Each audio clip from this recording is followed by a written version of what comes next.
Someone's listening right now.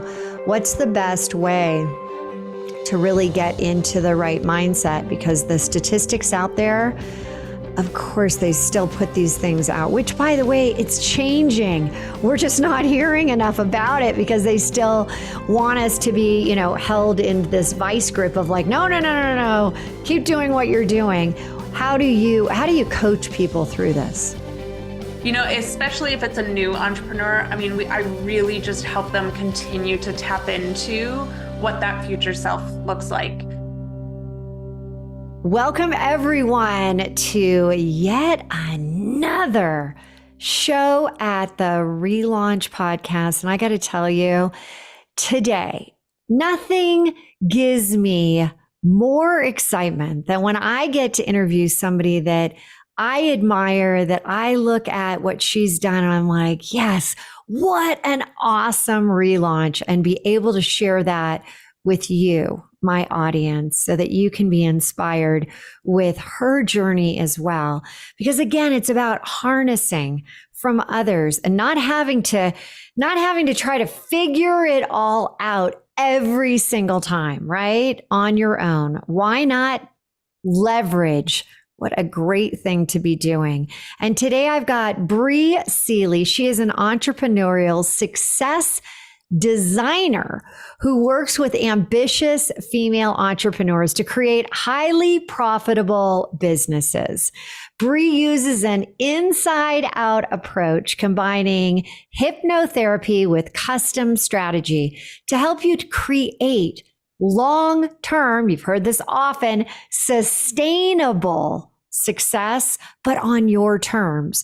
Bri is also the founder of Infinite Horizons, that is HER, spelled out Horizons, a nonprofit on the mission to create economic equity for underrepresented individuals through entrepreneurial education and empowerment. You may have seen her winning awards for Business Coach of the Year, on the TEDx stage, delivering her revolutionary From Wages to Wealth talk, or on any of the number of press outlets like, to name a few, Good Morning America, Today Show, Forbes, Entrepreneur, Women's Health, to name a few.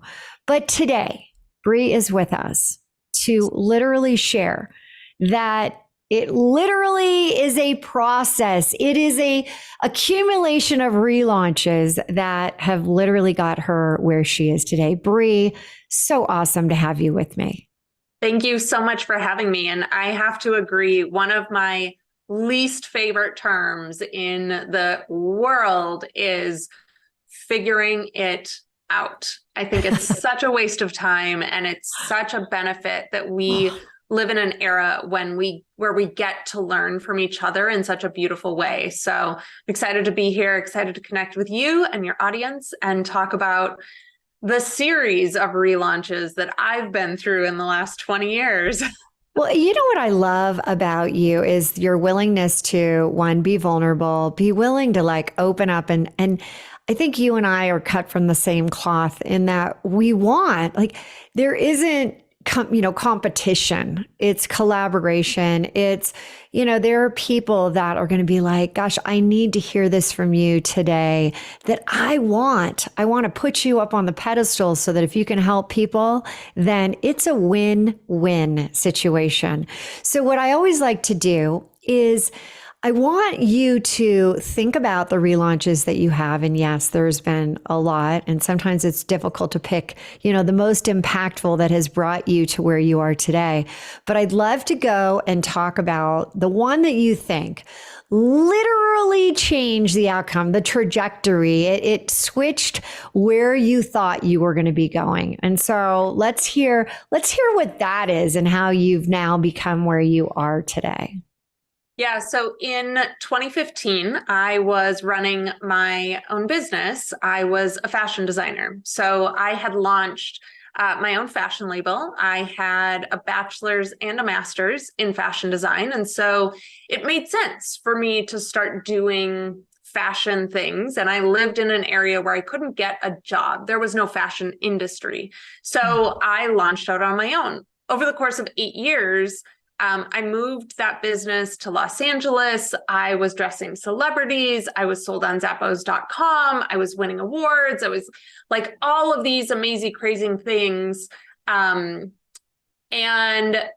overnight, I walked away and I shut down my fashion label.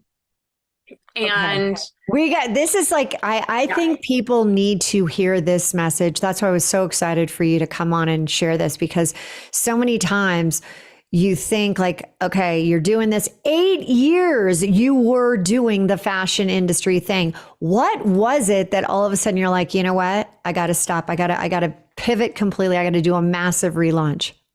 So I say that it was quote unquote overnight, right? The truth is that I had had symptoms and hints and whispers leading up to the moment that I made the decision, and I had simply been ignoring them.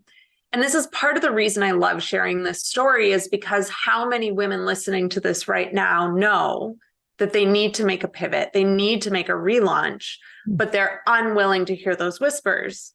That was me. Like, that was me. And so the thing that finally got me to listen, it was a series of 2 different things.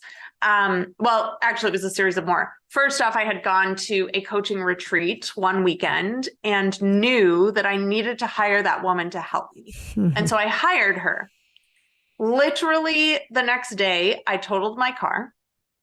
And 2 days later, I was meditating with this group of women in Los Angeles, and I heard this very clear: fashion isn't it, shut it down, walk away. And so this is like, brilliant. This is so good, because how many times do we hear that little voice, that intuition inside our head, and we're like, nope, I'm not listening to it. I put way too much in. I put way too much time, way too much energy, way too much finances. I'm not doing it. And yet you had this coach that you're like, oh my gosh. Then you total your car, and then you're hearing the voice of like, it's not the fashion industry you're supposed to be in. Yeah.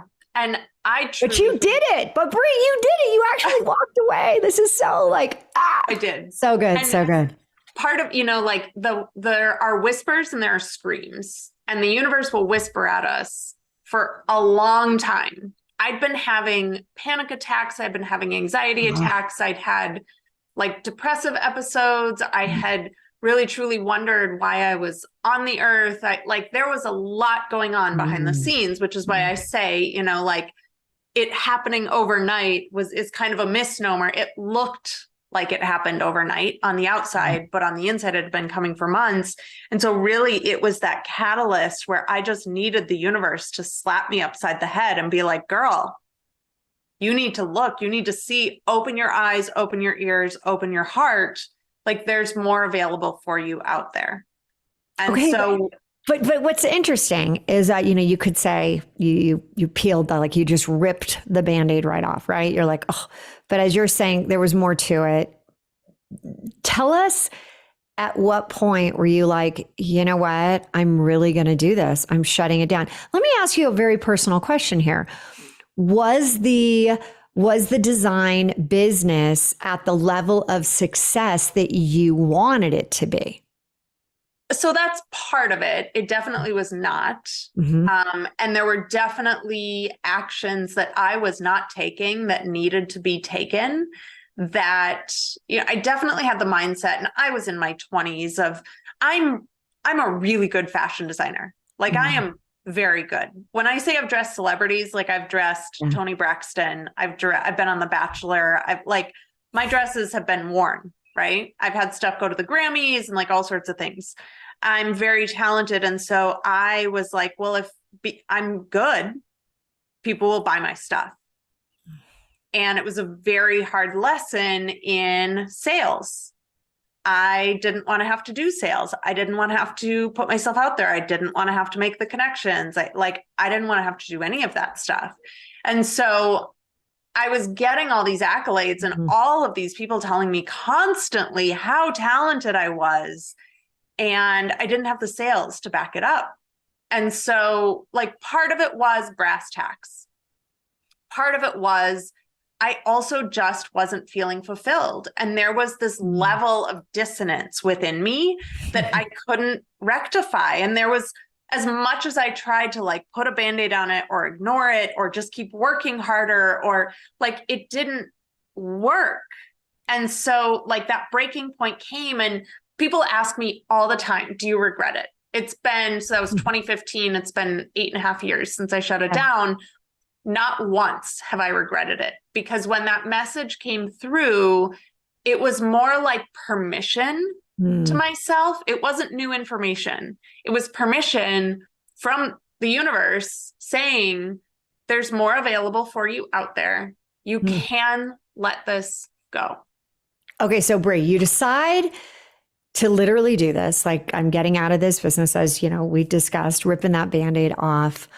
But at that point, did you know what you wanted to go do? What were the challenges that came up? Because it's kind of like I'm shutting down this very successful, design business. People are wearing your stuff to all these different events, but yet at that point, you're like, you know what?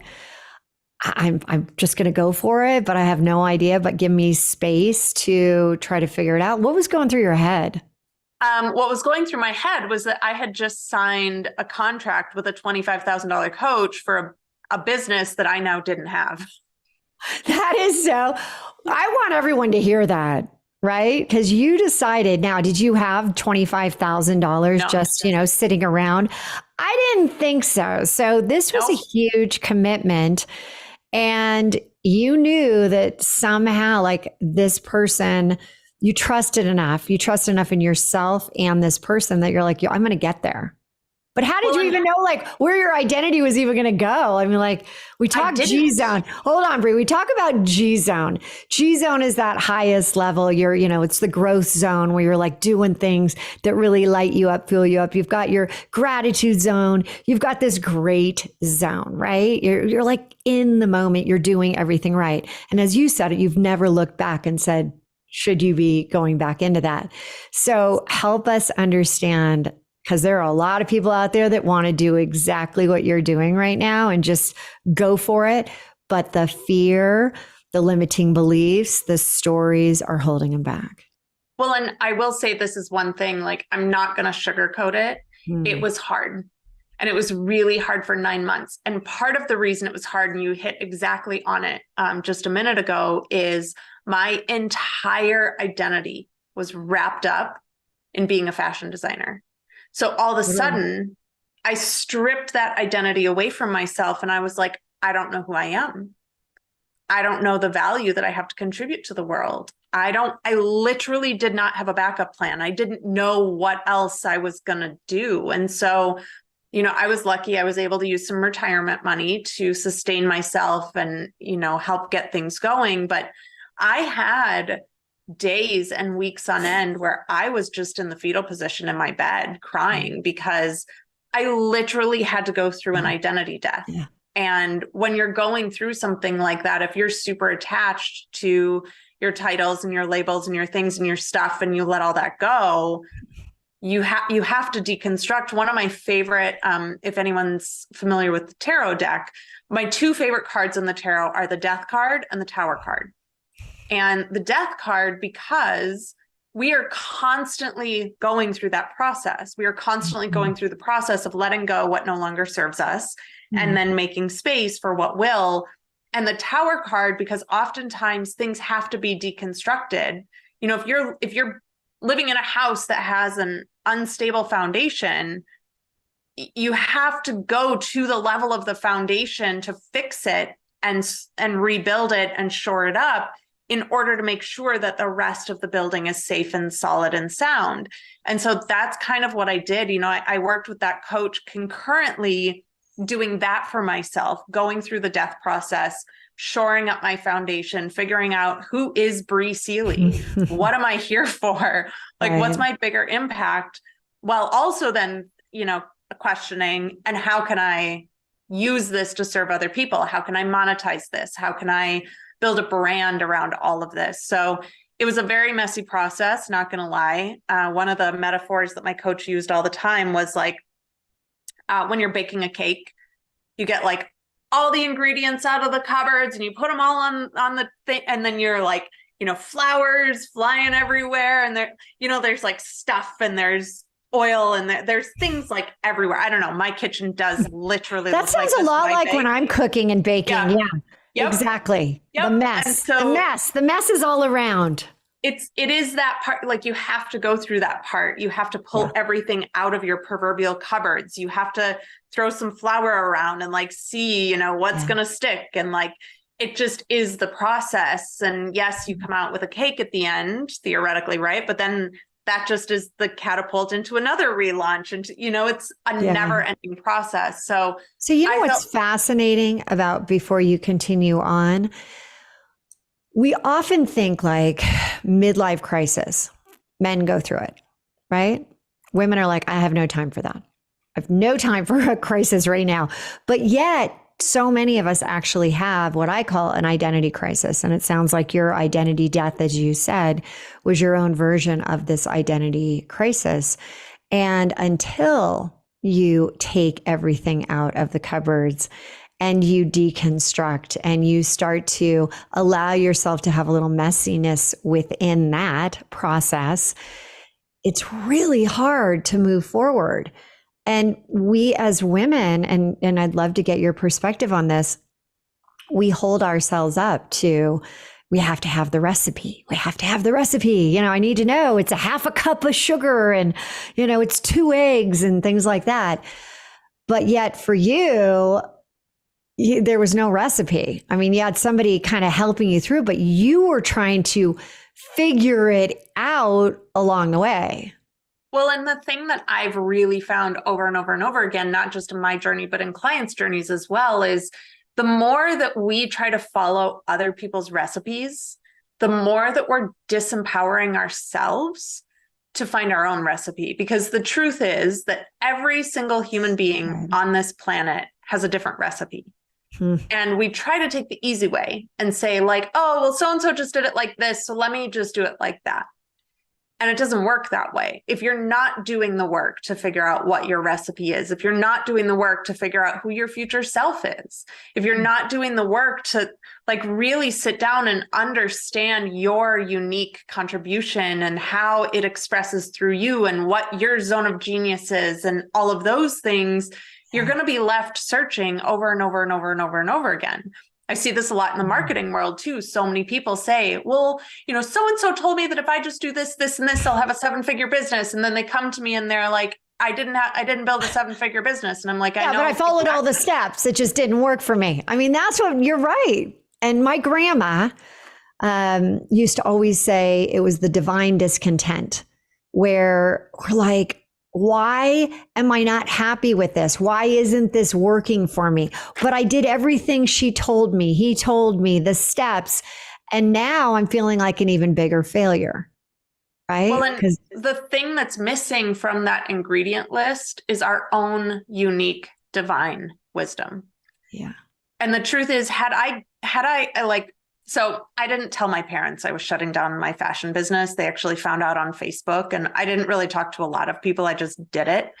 And had I gone to other people and said, I'm thinking about doing this thing, I know that all of them would have reflected back to me, but you're so talented, but you're dressing these celebrities, you're doing this thing, this worked, that worked. Like, why would you ever walk away from it? And we turn to so much externally to give us the answers or the recipes for that internal contentment. And it doesn't work that way. No one else. I mean, you can go to people for insights. You can go to people for wisdom. You can talk through things, go to people that ask you really great questions, but like you can't go to someone to get that divine wisdom that's within you. It's just there. No, I love what you just said. And I do want to highlight this because this is so important. How many times, for everyone listening out there, do you kind of have that inner voice? I call it the wise woman. And she's trying to give you a little guidance, but you're like, I'm just going to go ask so-and-so. And then you go, and maybe it's not exactly what you wanted to hear because it's from their perspective, it's from their story base, it's from their belief system.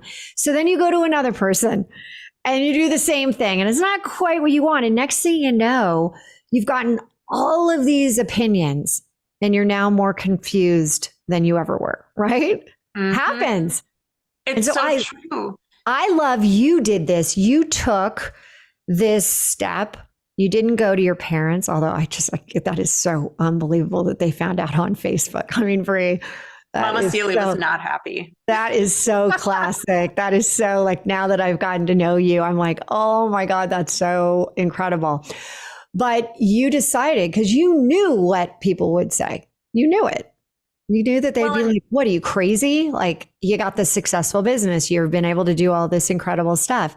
But yet it wasn't divinely you. And the thing I've learned, and bless other people that give us their opinions, like everyone does it. We all do it. I still do it, even though I try not to, is most people's opinions have nothing to do with us. Yeah. They're through their filter. They're what they would do. Most people aren't able to take themselves out of the situation enough to say, I know you, and based on who I know you to be, this would probably be the best option for you. I was really lucky to learn that in some therapy sessions with my sister and be able to practice, like, we don't approach the world in the same way. And so I can't give you advice about what I would do because it's counterintuitive to your operating system. So most people that we go to advice about are going to give us what they would do, but we're not them. And yes, it could possibly be food for thought, but maybe instead of them saying, this is what you should do, they say, have you considered this angle? Or have you considered that angle, right? It's a very different approach. And so I'm very particular and protective of who I now go to ask for quote unquote advice, because I know that most people can't give advice through a like neutral filter.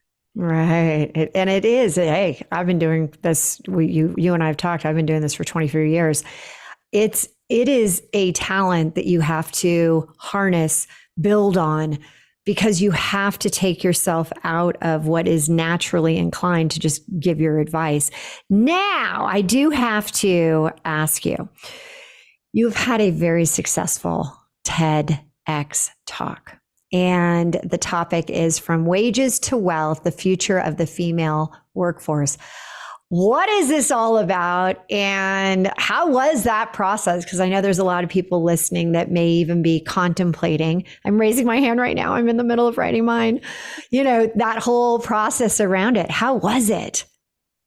It was stressful. And I'm finding it just a tad that way. Yeah. I tend to ball myself up into these balls of stress. It's, I don't know why I do it. I know that I do it. I don't know why I do it. And I don't know why I can't stop doing it, but, that's a story for a different day. So, again, just being completely transparent with people, I decided I wanted to do a TED Talk because it came to me in meditation in January of 2020. I did not get on the TEDx stage until November of 2022. So first things first, I just want to normalize for everyone. This is not an overnight process. I got multiple rejections, before I got a yes. It's like writing a book. I mean, this business of like, you can write the book, using AI, you can write it in a day, a week, blah, like literally. It's emotionally charged like my book was. I'm like, whoa, like, oh.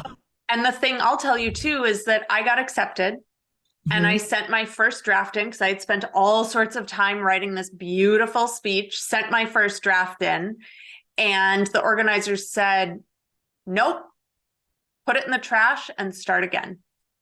And so like a lot of TED Talks. I think I just threw up in my mouth. No, I'm kidding. A lot of TED Talks want you to just go in with an idea because they want to work with you. Now, this isn't the case for all of them, but they want to work with you to develop up the thing. And I didn't also know that the script has to be approved by TEDx, because if it's not, they won't put it on their YouTube channel. Like, it's a whole thing and a whole process. And so, and I elected to memorize mine.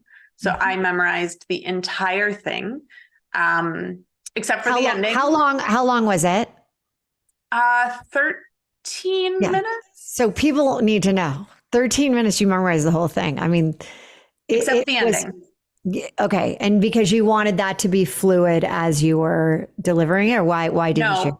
Because I stressed myself out so much. I made myself sick that for the last 3 days leading up to the talk, I was in the fetal position and I couldn't do anything and I couldn't eat. And it was bad. It was really bad. I didn't know. I went to do the walkthrough. And I love my parents so much. My parents were in the audience, and Friday night was the walkthrough. Saturday night was the talk. I couldn't even make it through. Like, I was in so much pain. I couldn't focus to make it through the talk. And my mom looked at my stepdad and was like, ooh, this might go very poorly tomorrow. But I went to bed early. I didn't eat. I got up. I did some digestive yoga. I got myself ready. I drank a lot of water, and I delivered. I only had to, I think, restart once during the talk, which they say, we're going to record it. It doesn't have to be perfect from end to end. We will crop, we will cut. So if you need to restart 20 times, just do it. I only had to restart once, but I stood backstage while everyone else was delivering their TED Talks, and I paced and I practiced and I paced and I practiced and I paced and I practiced. And I had only done the ending to my TED Talk maybe once or twice before I took the stage. And I just, at that point, was like, let go and let God. I just have to trust that the universe is going to move through me and speak what I need to speak, and that I'm going to be taken care of. And so what was okay. So fascinating. What's the premise? What are you trying to really deliver? What is if I were to say, how, why'd you write the book? Well, why'd you do this talk? I firmly believe that the glass ceiling is never breaking. And I am so sick of listening to women talk and fight against something that they have no control over, when they could evacuate that building and go to one that doesn't have a ceiling, that's collaborative, that's community-based, that allows us to have the economic equity that we deserve. And so really my entire platform, both with my for-profit and my nonprofit, is all about helping women become entrepreneurs. Because I firmly believe that that is where we are going to find, and it's not just that I believe it, I know it, I've seen it, I've done it, all the women around me have done it. We don't have to fight or deal or worry about all of this nonsense every day. We're putting our energy into things that matter, and we're getting paid for it. And so that's the world that I want to see. There's also all sorts of studies about what happens when women are in leadership positions and the state of the world. There's so much out there around why more women should be business owners and should be employers. So what I do have to ask you, we both work with female entrepreneurs to really, and it's not just about, creating a scalable business that's going to have profit margins, and it's about empowering you, right? This is what we're trying to do, is to create, like you said, you don't believe that the glass ceilings are ever going to be, literally shattered, right? And it is kind of an interesting concept to think about, shattering it. And you see the glass falling. Instead, when you think of the glass ceiling, it is that internal glass ceiling that you have, right? It's your own.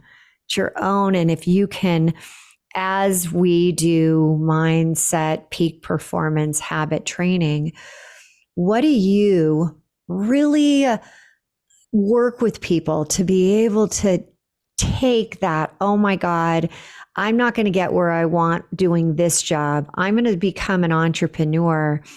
And what's the first, because we talk about steps, right? We still are logic based, but you got to have the heart connection, head, heart, highest self. But how do you begin that process? If someone's listening right now, what's the best way to really get into the right mindset? Because the statistics out there, of course, they still put these things out, which, by the way, it's changing. We're just not hearing enough about it because they still want us to be, held in this vice grip of like, no, no, no, no, no, keep doing what you're doing. How do you coach people through this? Especially if it's a new entrepreneur, I really just help them continue to tap into what that future self looks like. In fact, I'm getting ready to launch a new program that's just around becoming your future self. The more that you can understand who that person is and how they operate and what they believe and the way they make decisions, and like the more that you can get that understanding and that knowing, and see yourself already doing it in the future, it's easier to make that decision in the present moment. So that's one of my favorite things to do. I do it through visualizations. I do it through hypnosis. I do it through asking really great questions and sales calls. And even helping women who are already entrepreneurs say yes to that next level. It's a similar thing. It's like, we really have to get that vision. And are you willing to trust that because you have that vision in your heart, that you're going to be able to do what you need to make that vision visible from your eyes as well? This is so awesome, because just recently I had a group of women coaching call. And one of the women said, so help me understand, if I am creating this future version of me, my new identity in the future, where I have this company and I'm impacting and I'm growing it and I'm showing up as my, and she said 3HQ version of myself. But how do you cross the chasm between where they are today and where they want to go? How do you coach people through that? This is one of my favorite things. So we stop seeing them as separate from us, because they're not separate from you. So the whole thing about understanding how your future self makes decisions is not just to know how they make decisions. It's so that you can start making decisions in that way. Once you know your future self's perspective, their belief system, their thought patterns, you literally get to start seeing through their eyes. And then there is no separation. You're not going to your future self. She's not out there somewhere in some faraway land. You're not taking a journey to go find her. She's already within you. So it's less about going to her or, figuring out her, like any of that stuff. It's truly about becoming her. And like so many, I'm doing a webinar this week. I know our episode will come out after this, but it's called like Becoming Exponential. And it's like really, the new program is called like the Beyond Boundaries Blueprint. And it really is all about like, how do we break through those boundaries within us that are holding our future self down and keeping us from operating like her, acting like her, walking like her, talking like her, believing like her, thinking like her, seeing through her eyes, making decisions like her. Because once you can do those things, you are her. That is so well said. And I love, there is no separation, just like there is no separation of all you being you, the women that you have been to get to where you are right now. It's built up. It's that foundation. It's building yourself. It's building blocks, right? And it's like Jenga. You can't take out one of the pieces that's just barely, allowing it to teeter totter there and say, woo, we're starting over. No, you can't start over. You are a beautiful compilation of everything that you have ever been and will be. So that, Bri, is awesome. So where can people find out more about you, hear about these incredible programs that you're launching? Yeah, my website is my name. So it's briseeley.com. There are 3 E's in my last name, Seeley. People spell it wrong often. I'm also on Instagram at Bri Seeley. I'm on Facebook. I'm on LinkedIn. I'm all the places at Bri Seeley. And I wanted to touch quickly what you just said as well is like, the part of the reason I love your podcast, this idea about relaunching, right? I talk to so many women that are like, oh, well, I'm starting over. You're not starting over. No. And so many people ask me too, they're like, how'd you go from fashion designer to entrepreneurial success designer? Like, it was like, an ending and then a down to zero and then restarting, right? And I'm like, no, so many people came with me.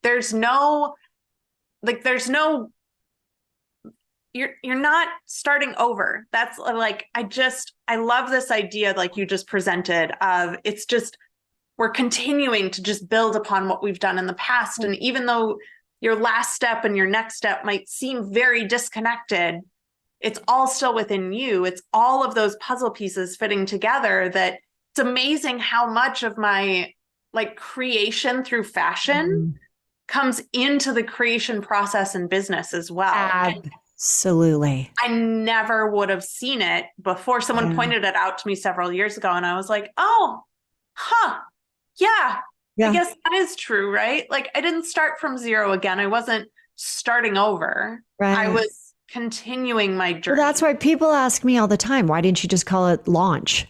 Like you're launching. I'm like, because you're not. You literally are you're at a much better position than just a launch. A launch means that maybe you don't have any prior knowledge around it. But we, wise women that we are, we have like a tremendous amount of wisdom inside of us that we actually do harness in order to relaunch into that next best version of ourselves. We're not starting over. And God help us if we had to start over. Truly, I mean, wow, that'd be really hard. I know. Can you imagine if we had to like drain our brains and like get rid of everything we've ever done or experienced or learned and all like those lessons learned? No, they were painful. We had to get through them. I'm not willing to throw them away. Right. Well, Bri, awesome. I have loved talking to you. And again, thank you for being on. We will have everything in the show notes, but is there a wise woman comment that you can leave our listeners with at this point? The biggest thing that I always like to leave people with is have the courage to start listening to the whispers. They're there for a reason. They're trying to share with you an opportunity, and listen before they become screams. A lot of my screams have come in the form of car accidents, which I'm not a big fan of. I've luckily we don't want that. We don't want that for anyone. Graduated from that. But like, give yourself permission to have the courage to listen to the whispers. I promise. I don't know. I've really never seen someone's whispers lead them in the wrong direction. So yeah, that's a great way to end it. So everyone, thank you for tuning in today. And until next time, live now, love now, relaunch now. Do not wait. As you heard Bri talk about it, if you could relaunch today, think about where you're going to be tomorrow. Everyone, take care. We'll see you next week. If you like this video and want to get more like it, head over here.